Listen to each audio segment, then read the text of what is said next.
You're now tuned in into the Foster Forward Youth Podcast, where we empower you to thrive as we share stories, resources, and inspiration, all designed with you in mind. Your future empowered.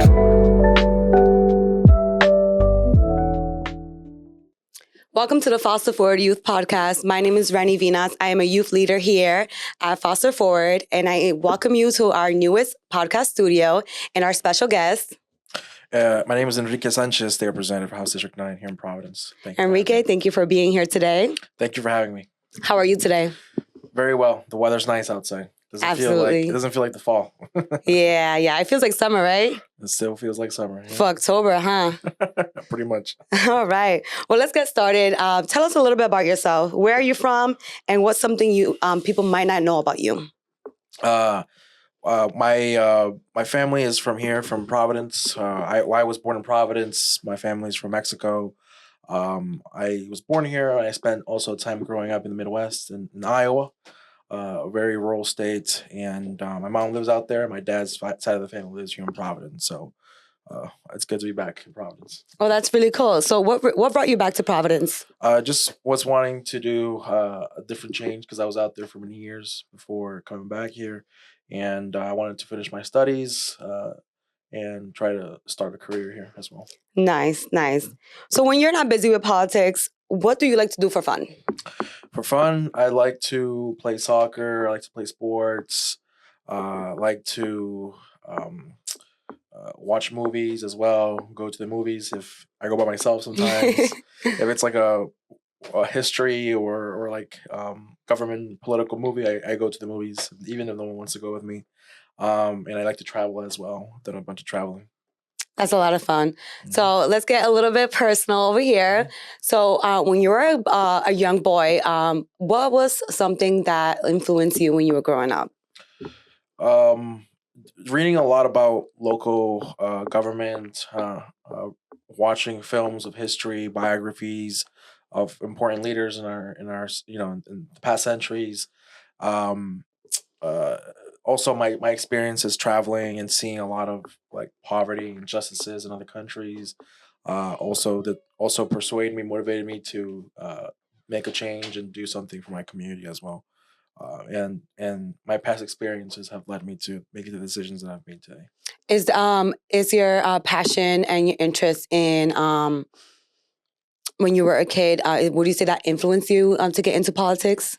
Yes, absolutely. The things I've seen in the past and the experiences I've lived and seen other people, live also have driven me to make that change that I can make, that I have the resources to make in my community. Would you say that's something that got that evolved over time? I feel like, prior to the pandemic, people, we didn't really talk about mental health. We didn't talk about, depression, or we didn't talk about as much our self-care. We didn't take it into consideration. And then, the pandemic passed and it really blew up the lid on a lot of, visual and things that we need to work on as human beings. And I know self-care and addressing healthcare, mental health especially, is a big thing in our communities. Most definitely, especially within the young people.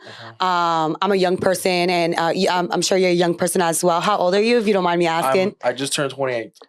Well, happy birthday! In July. Okay, but I'm almost pushing 30. So. Well, you're still a young person. Yeah. Thank you. I feel like you're as young as you make it. That's the plan. So what would you say to young people that feel like politics does not affect them? Well, I try to debunk that argument because it's false. Whether you like politics or not, it does affect your life.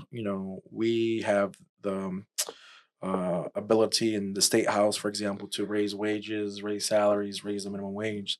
So I think most young people want to see their wages and their salaries, the minimum wage, increase. Absolutely, So yeah. That's a big part of people's lives.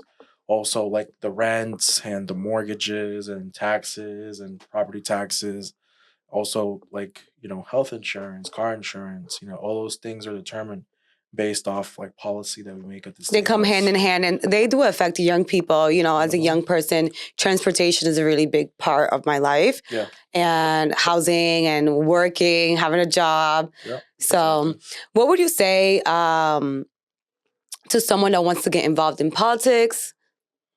I am a champion of people getting involved in politics. Obviously, I always like to see people who align with the same policies and ideology that I stand for and I support.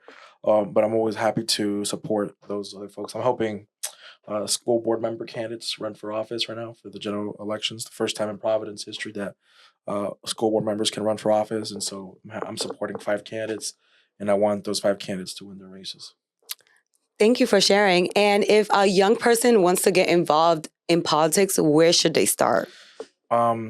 I say, try to get the best like grades in school. Try to pay attention to your history courses, your social study courses, geography, local government. Once you get into politics, take a political science Current class, events, learn about history and how that has impacted our communities now. And so that's where I tell people to start. And then also volunteering at your local organizations, food shelters, or volunteering at the YMCA or Boys and Girls Club or whatever. There's different orgs to get in, just to get your foot in the. Yeah, and I can say for myself, getting involved is really, that's where you really get to learn more about what's going on in your community. People or young people can participate in local government as well. I want to see young people also tour the state house, come to the state house and speak to their legislators, get to know who their representatives, their state senators, their city council people are, and be informed on what the laws, be informed on how they're voting when we resume session in January. And I just that's one of the biggest things that I've realized a lot of people lack or aren't aware of who their state reps and senators are and how they're voting on different laws when we're passing them in the next section.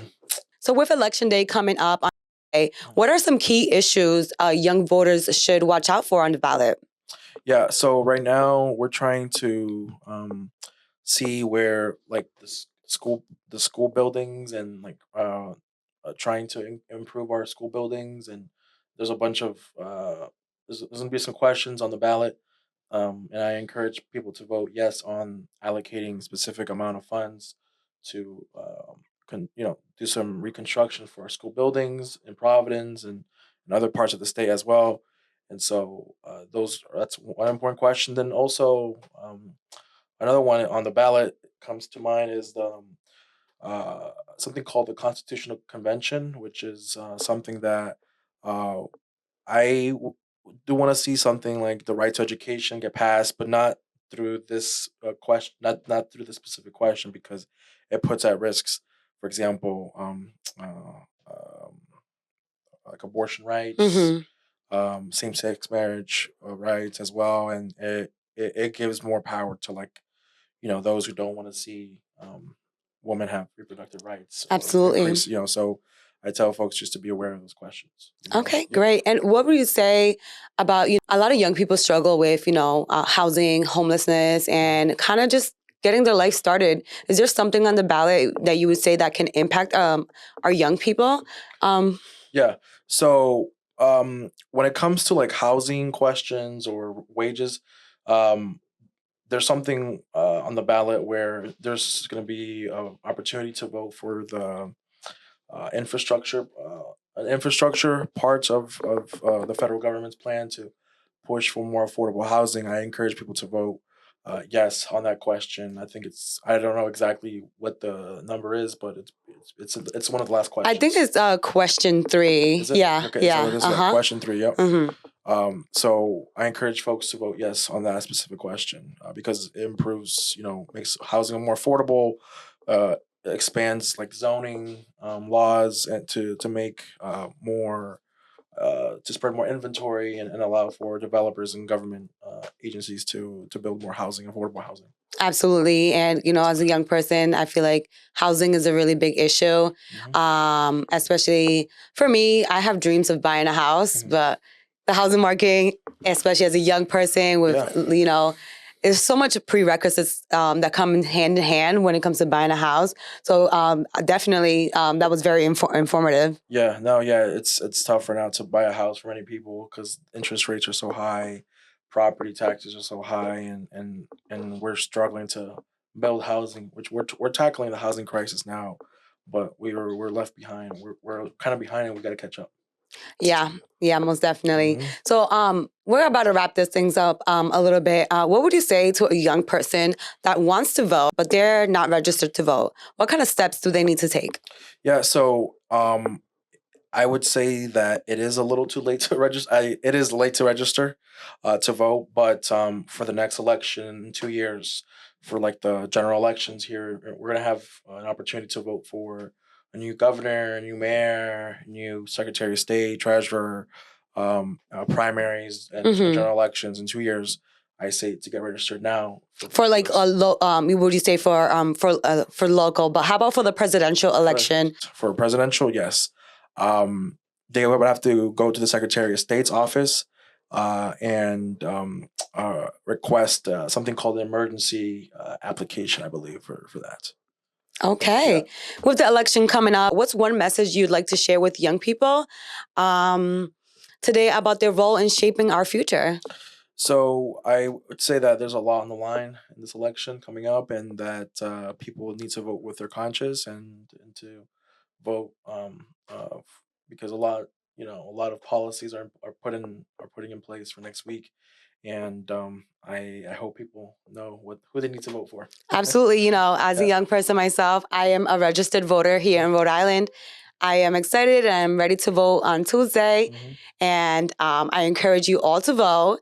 If you're not registered to vote, I do hope that you guys take the steps that Enrique said in order to vote on Tuesday. Just to wrap things up, Enrique, thank you for being here today. Thank you for having me. I appreciate it. Absolutely. Once again, my name is Renny Vinas. I'm a youth leader here at Foster Forward, and this is Enrique Sanchez, Rhode Island State Representative. Thank you Thank so much. you. Thank you, guys. Thank you.